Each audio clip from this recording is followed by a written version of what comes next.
Darling, you send me. I know you.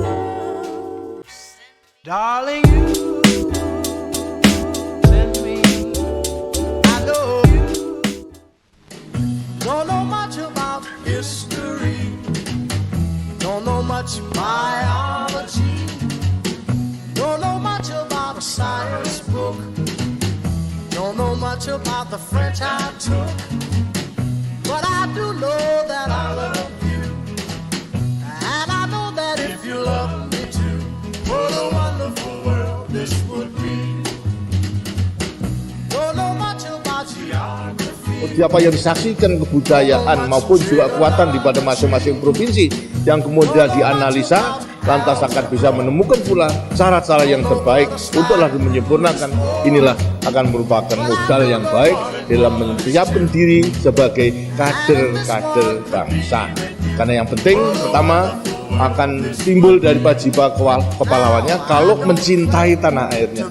Dan setelah mengetahui seluruh keadaan provinsi, pasti akan mencintai tanah airnya. Kalau sudah mencintai tanah airnya, tidak akan mereka melepaskan tanggung jawabnya sebagai pemuda untuk dapat mengabdikan dirinya kepada negara dan bangsa yang segera bangun. Apalagi kalau nanti dalam keadaan bahaya.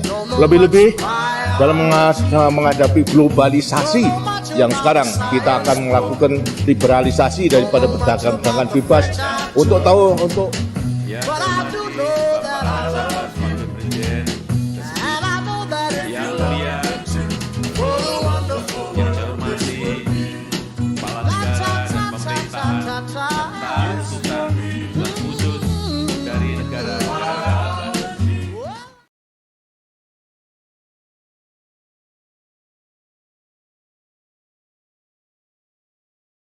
Setelah Bapak Presiden pertama kita, Bapak Insinyur Soekarno memproklamasikan kemerdekaan Indonesia pada tanggal 17 Agustus 1945, kondisi negara kita itu belum bisa dikatakan stabil atau belum stabil karena kita harus menghadapi beberapa ancaman yang datang dari luar maupun dari dalam negara kita sendiri.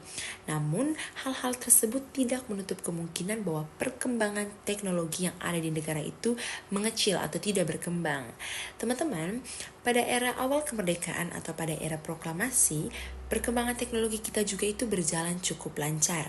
Yang pertama itu adalah teknologi informasi dan komunikasi, yaitu radio.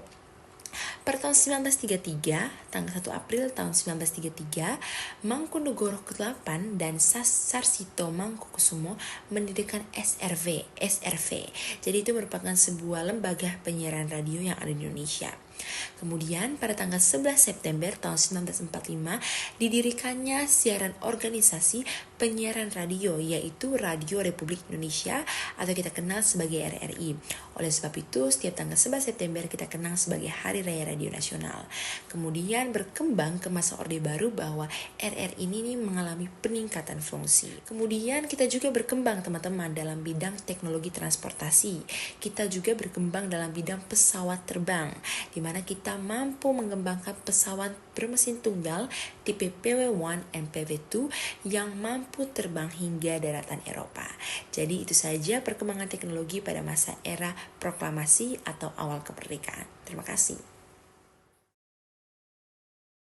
Yang kedua adalah Orde Baru. Perkembangan ilmu pengetahuan dan teknologi di Indonesia pada masa ini berkembang dengan sangat cepat, berbeda pada masa sebelumnya, didukung faktor perkembangan ekonomi, perluasan pertanian, dan perubahan sosial budaya. Yang pertama adalah SKSD Palapa. Pembangunan satelit berlangsung pada 1974 sampai dengan 1976. Sistem komunikasi satelit domestik atau SKSD Palapa diambil dari jangki Palapa Gajah Mada yang mempersatukan Nusantara. Peluncuran generasi pertama dimulai pada 1974. Berdampak positif pada kemajuan komunikasi radio, televisi maupun internet mencakup seluruh Nusantara. Yang kedua, sarana penghubungan dan penerbangan. Modernisasi sarana prasarana transportasi darat, laut, dan udara mendirikan perencanaan industri strategi. Pesawat terbang Nusantara sekarang menjadi PT Dirgantara Indonesia, perusahaan armada laut atau PALA, berhasil mengembangkan dan memproduksikan pesawat terbang dalam negeri dan bekerja sama dengan dunia internasional, atau tol pertama di Indonesia yaitu Tol Jagorawi, PTN dan B.J. Habibie sebagai menteri. Yang kedua adalah televisi. 24 Agustus 1962, terakhir sebagai penyiaran televisi pertama yaitu Televisi Republik Indonesia atau TVRI, peningkatan jangkauan jaringan dengan perpaduan dengan satelit Palapa. Munculnya stasiun penyiaran televisi swasta yaitu Raja Wali Citra tahun 1989 dan stasiun penyiaran Invia swasta lainnya. Yang keempat adalah revolusi hijau. Revolusi hijau merupakan terapan teknologi dalam persilangan antara jenis tanaman tertentu sehingga menghasilkan tanaman unggul. Ide modernisasi pertama kali dilakukan pada 1860 oleh Fakultas Pertanian diformulasikan menjadi program penelitian bimbingan massal atau BIMAS. BIMAS menjadi intensitas massal, kemudian menjadi insus intensifikasi khusus, pembagian subsidi pupuk, pembangunan gudang, dan penetapan harga gabah dengan modernisasi alat pertanian terutama padi. Baik, saya akan menjelaskan tentang sarana perhubungan dan penerbangan. Yang pertama itu modernisasi sarana prasarana transportasi darat, laut, dan udara. Yang kedua itu mendirikan Badan Perencanaan Industri Strategis atau PBSSI. Industri Pesawat Terbang Nusantara atau IPTN sekarang menjadi PT Dirgantara Indonesia, perusahaan armada laut atau PAL.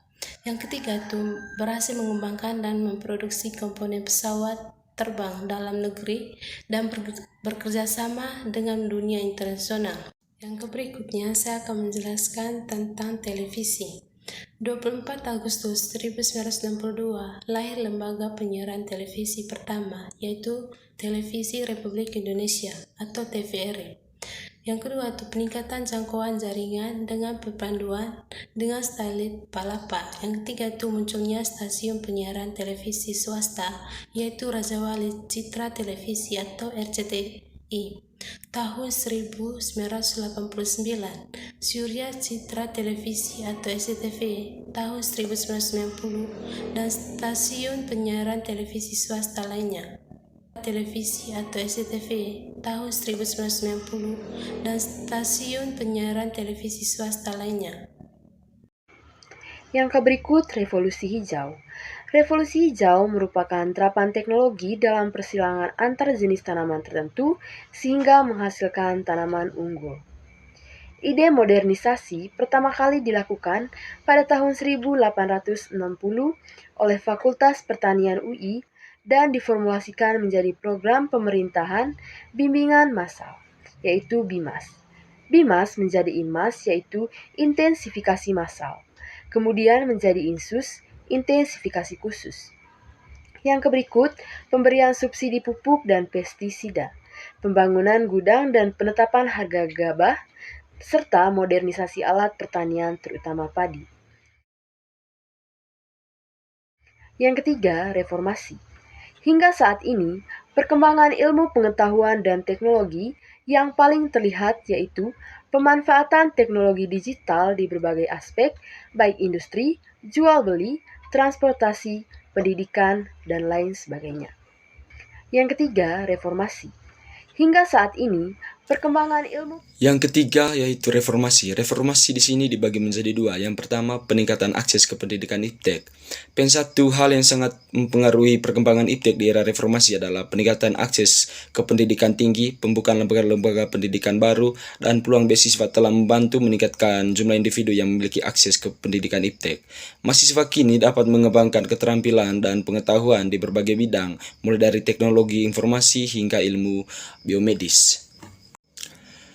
Yang ketiga yaitu reformasi. Reformasi di sini dibagi menjadi dua. Yang pertama, peningkatan akses ke pendidikan iptek.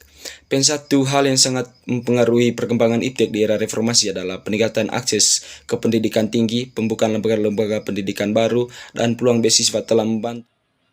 Inovasi teknologi dalam industri.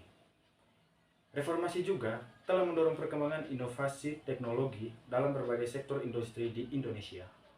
Sektor teknologi informasi menjadi salah satu yang paling mencolok.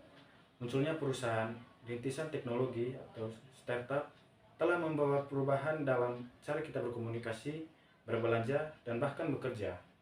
Aplikasi e-commerce, layanan ride sharing, dan solusi fintech adalah contoh konkret bagaimana inovasi telah mengubah pola pikir dan gaya hidup masyarakat.